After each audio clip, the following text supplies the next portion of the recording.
Alors, dans quelques jours, je serai en retraite, très exactement le 1er novembre, donc ça va venir rapidement et nous avons déjà beaucoup voyagé avec mon mari, et notre souhait est de continuer le plus longtemps possible de voyager principalement à l'étranger. Donc je comprends, assez bien ce que me disent, les personnes que nous rencontrons, mais je n'arrive pas à m'exprimer correctement. Donc mon objectif est donc de prendre confiance en moi et de pouvoir parler plus aisément, en anglais. Alors ce que j'apprécie, c'est de pouvoir, d'avoir la possibilité de parler avec, un professeur natif, de langue anglaise. Ça, c'est très appréciable parce qu'en fin de compte, enfin moi c'est ce qui m'a manqué, c'est de n lorsque j'ai appris l'anglais, c'est de ne pas avoir de professeur natif de langue anglaise. Donc on a toujours, des problématiques de prononciation ou d'écoute, hein, sur cette langue.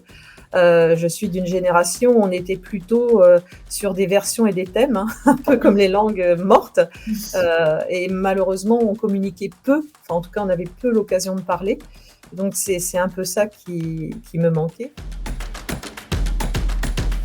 Oui et voilà, je me sens, un peu plus à l'aise déjà au bout, de presque un mois, de pouvoir m'exprimer, même si quelquefois les mots me manquent, mais voilà, je commence à être, un peu plus à l'aise avec lui. Elle me met aussi à l'aise, hein, pour que je parle et même si je fais des erreurs, elle me reprend, elle m'explique donc voilà, hem, ce n'est pas, des cours, où on est là pour juger, hein, enfin la personne, mais plutôt pour apprendre donc c'est du volontariat en fin de compte donc voilà, si on a envie d'avancer, on peut avancer, assez facilement.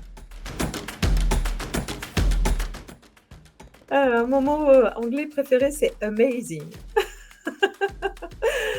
C'est vrai qu'on l'entend, très souvent, je suis déjà allée aux États-Unis et c'est vrai que c'est un mot qu'ils emploient beaucoup et au départ, je savais pas ce que ça voulait dire et je trouvais ça rigolo. Donc mais voilà, c'est un mot que j'aime bien parce que amazing, ça fait bien, je trouve.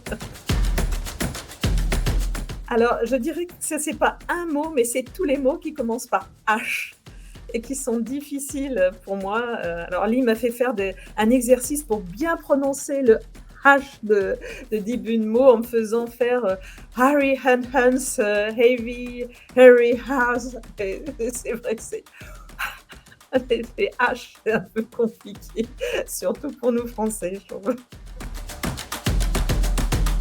Je voulais simplement dire: I am so happy to learn English with the Cercle des langues. Voilà.